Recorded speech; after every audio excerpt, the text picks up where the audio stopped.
বাংলাদেশের রাজনীতিতে প্রতিদিনই পরিবর্তন দেখা যাচ্ছে।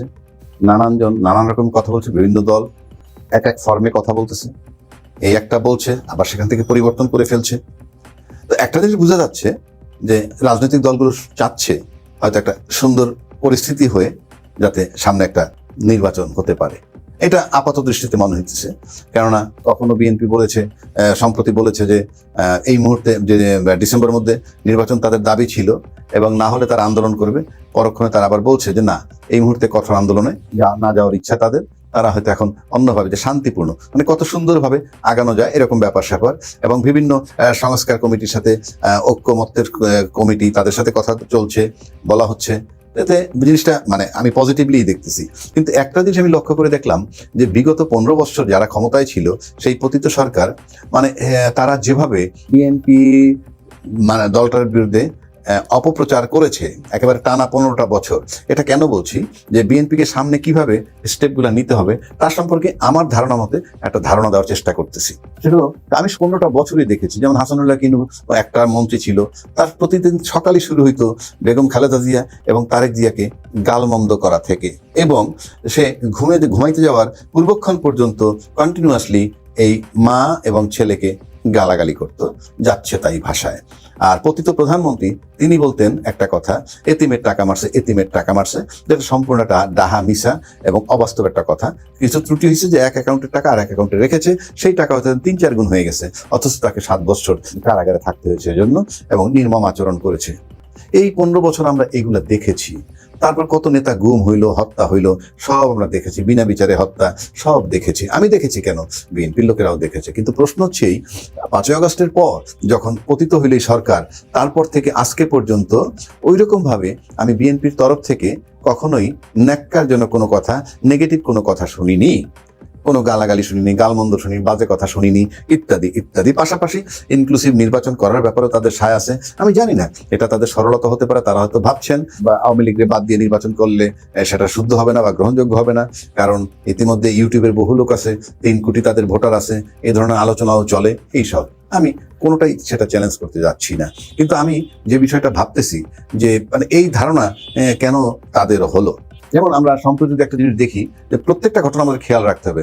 আমরা মার্চ টু গাজা আমরা একটা সমাবেশ দেখেছি, অসম্ভব সংখ্যক লোক, প্রচুর লোক, এবং মূলত সেখানে মুসলমান, বলবো মুসলমান তো আমরা সবাই, কিন্তু ইসলামী ফোর্সের বা ইসলামী যে দলগুলো তাদের সমাবেশটা মূলত হয়েছে। এখন প্রশ্ন হচ্ছে যে এটা একটা ভালো জিনিস, যদি আমি এটা নিয়ে বলছি যে আজকে আপনাদের এত শক্তি, এত ক্ষমতা প্রদর্শন করলেন, কিন্তু শেখ হাসিনা যে গত 15 বছরে যে জুলুম করছে তখন এই ফোর্সটা কোথায় ছিল, এটা বলেছি।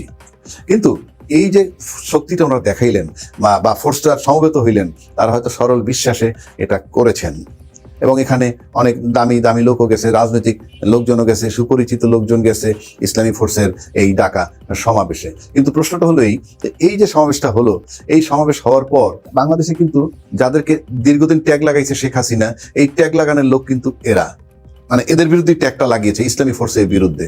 কিন্তু আজকে আমার কাছে মনে হয় যে এই যে ইসলামী ফোর্স, এই ইসলামী ফোর্সটার ভিতরে আমি জানি না, আমার কাছে ডেটা নাই, সেখানে যে আওয়ামী লীগের লোকজন ছিল না আমি কেমনে বুঝবো? এখন প্রশ্ন করতে পারেন আওয়ামী লীগের লোকজন ওখানে গিয়ে লাভটা কি? আওয়ামী লীগের লোক গেলে একটা বিরাট গ্যাদারিং হলো। সেই গ্যাদারিংটা কি, যে আওয়ামী লীগ যদি শো করতে চায় বিশ্ববাজারে যে বাংলাদেশে দেখেন যে ইসলামী মৌলবাদের বিরুদ্ধে আমি ছিলাম, ইসলামী ফোর্সের বিরুদ্ধে আমি ছিলাম, তারা কিন্তু এখন জাগ্রত হইতেছে বিকজ অফ ইউনুস গভর্নমেন্ট।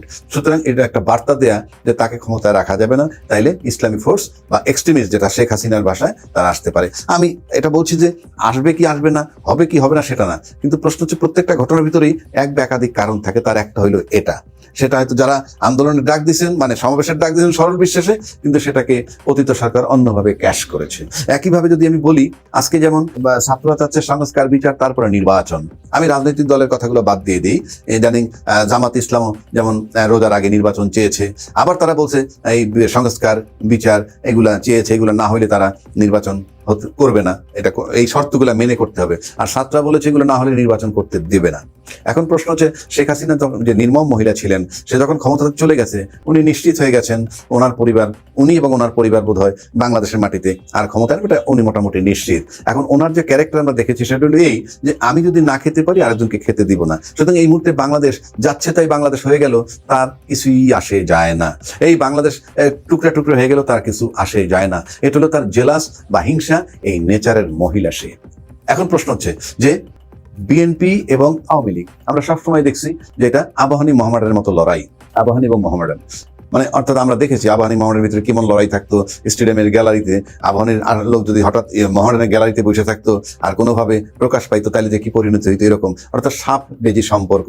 এবং আজকে হয়তো বিএনপি মনে করতেছে যে এরকম একটা পরিস্থিতিতে যদি নির্বাচন হয় এবং ছাত্ররা একটা দল করেছে, জামাতও ভালো করে তাদের প্রচার প্রসারণা চালাচ্ছে, সুতরাং সামনে যদি এমন একটা পরিস্থিতি হয় যে ইলেকশনের জন্য ভালো ভোট দরকার, যেহেতু ইতিমধ্যে ইউনূস সাহেবের একটা সমর্থন দেখা যাচ্ছে, আবার কেউ কেউ বলতেছে ইউনূস সাহেবকে 5 বছর দেখতে চাই, এই সবকিছু মিলিয়ে একটা চিন্তা ভাবনা আসতে পারে যে সামনের ইলেকশনে হয়তো বিএনপি ভাবতেছে যে আওয়ামী লীগের সমর্থন যদি পায় সেটা তাদের জন্য মঙ্গলজনক, লাভজনক। কিন্তু আওয়ামী লীগ এমন একটা দল যার ভিতরে, যেহেতু বললাম 15 বছর আওয়ামী লীগ বিএনপি নিন্দা করছে, অথচ বিএনপি তার উল্টোটা করছে, অর্থাৎ কোনো নিন্দা করতেছে না। সুতরাং আওয়ামী লীগরে মানে বিশ্বাস করে সেটা একটা বেকায়দায় যে পড়বে না, তার কোনো গ্যারান্টি নেই। এই কারণে যে আওয়ামী লীগ তার ক্ষমতায়, মানে শেখ হাসিনা পরিবার ক্ষমতায় আসবে না, সুতরাং সেও চাইতে পারে বিএনপি যাতে কোনোভাবে ক্ষমতায় না আসে, কারণ সে যেহেতু আসবে না, এখন আর দেশের প্রতি তার মায়া নাই, আমি নিশ্চিত করে বলতে পারি। তো সুতরাং আজকে যদি নির্বাচনী তফসিল দেয় ইউনূস সাহেব, আর কোনো কারণে যদি ছাত্ররা বা যারা নির্বাচন চায় না বা সংস্কার বিচারের আগে এরকম একটা পরিস্থিতি যদি আসে, তাহলে সেক্ষেত্রে তারা নির্বাচন বানচাল করার জন্য মাঠে নামে। সেক্ষেত্রে যদি এটা দেখে যে না, এই যে বানচাল করার জন্য নেমেছে, এটা করতে পারলে, এটা যদি ত্বরান্বিত করা যায়, তাহলে নির্বাচন যদি না হয়, অ্যাটলিস্ট বিএনপি ক্ষমতায় গেল না। যদি নির্বাচন বাতিল হয়ে যায়, সেক্ষেত্রে ছাত্র হয়তো জানবেও না, ছাত্র তাদের মতো আন্দোলন করবে, কিন্তু নেপথ্যে তারা এই আন্দোলনকে ত্বরান্বিত করার জন্য ছাত্রদের নলেজ ছাড়াই তাদের সাথে যোগ দিয়ে দিতে পারে এবং সেটা করতে পারে। এটা বলার পিছনে কারণ হলো এই, বিএনপিকে খুব সতর্কতার সাথে এগুতে হবে যে সামনে আওয়ামী লীগ যদি বিএনপি ভেবে থাকে তার বন্ধু, তাহলে সে বিশাল ভুল করবে। সুতরাং আমি মনে করি এটা অন্যভাবে চিন্তা করতে হবে।